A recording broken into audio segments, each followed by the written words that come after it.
দেবরাজ চক্রবর্তীর 7 দিনের পুলিশ হেফাজত, তাকে আদালতে পেশ করা হয় এবং যে আপডেট আমরা পাচ্ছি দেবরাজ চক্রবর্তীর 7 দিনের পুলিশ হেফাজত।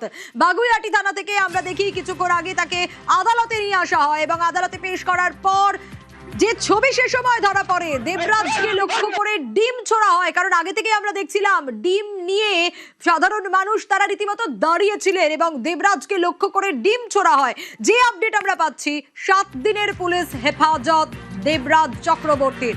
দেবরাজের 7 দিনের পুলিশ হেফাজত। গতকালই রাজ্য পুলিশের এসটিএফ গ্রেপ্তার করে দেবরাজকে এবং দেবরাজকে গ্রেপ্তার করা হয় একেবারে পুরুলিয়া ঝাড়খণ্ড সীমানা থেকে, আর সেই জায়গা থেকে দাঁড়িয়ে তারপর তাকে রাতে নিয়ে আসা হয় বাগুইআটি থানায়।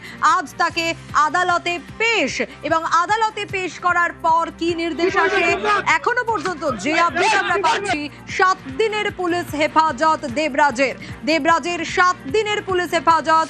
আরো ডিটেইল আপডেট নেওয়ার চেষ্টা করব, তবে তার আগে আরো একবার জানাই এই দেবরাজ একজন সামান্য কাউন্সিলর, তার কত টাকা থাকতে পারে যে তার 100 কোটি টাকার সম্পত্তির হদিশ পাওয়া যাচ্ছে, 100 কোটির সম্পত্তি বেনামে রয়েছে, নানা অভিযোগ এই দেবরাজের বিরুদ্ধে। আপাতত লাস্ট কি আপডেট, আদালতের কি নির্দেশ জানবো।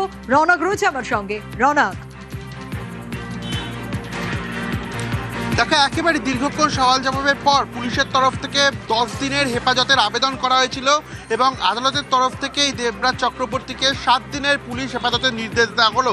মূলত পুলিশের তরফ থেকে বা সরকারি পক্ষের আইনজীবীর তরফ থেকে বলা হয়েছিল যে এই দেবরাজ চক্রবর্তীকে অভিজিৎ সাহার যে অভিযোগ সেই অভিযোগের ভিত্তিতে গ্রেফতার করা হয়েছে, কিন্তু এছাড়াও তার বিরুদ্ধে একাধিক অভিযোগ রয়েছে।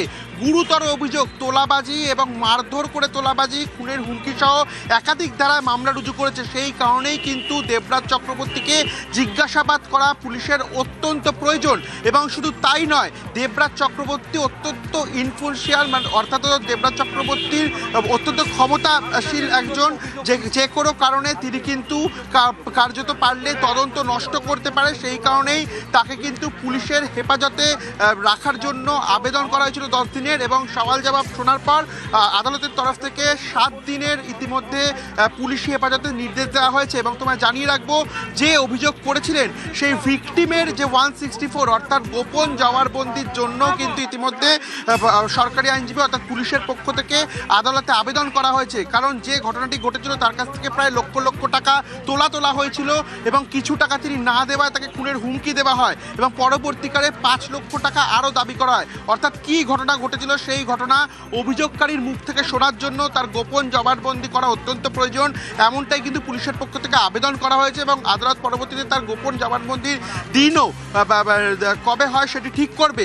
এবং যেটা আজকে সরকারি পক্ষ আইনজীবীর তরফ থেকে বলা হয় কার্যত আদালতে, যে দেবরাজ চক্রবর্তী তিনি অত্যন্ত ক্ষমতাবান একজন লোক, তিনি যদি কোনো মতে এখান থেকে বেরিয়ে যান বা তাকে যদি জামিন দেওয়া হয় সেই জায়গায় দাঁড়িয়ে কিন্তু তিনি তদন্ত নষ্ট করতে পারে এবং তার বিরুদ্ধে একাধিক মামলা রয়েছে। সেই কারণেই তাকে 10 দিনে পুলিশি হেফাজতে যাওয়ার আবেদন করা হয়েছিল পুলিশের পক্ষ থেকে এবং সওয়াল জবাব শোনার পর ইতিমধ্যে দেবরাজ চক্রবর্তীকে 7 দিনের পুলিশ হেফাজতের নির্দেশ দিল আদালত।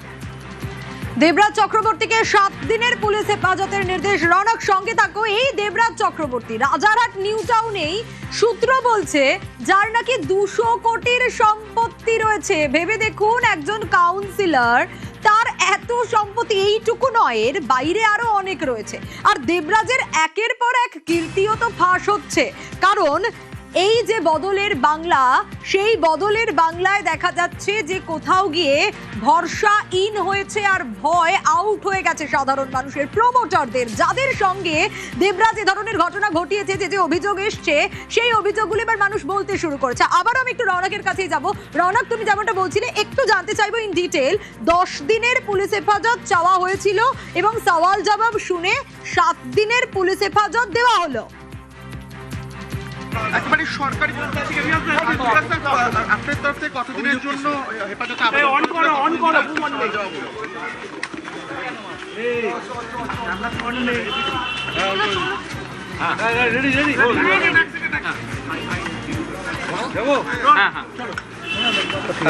আজকে আমাদের স্টেটের তরফে 10 দিনের পিসি পিরিয়ড ছিল, 7 দিন কোর্ট অ্যালাউ করেছে।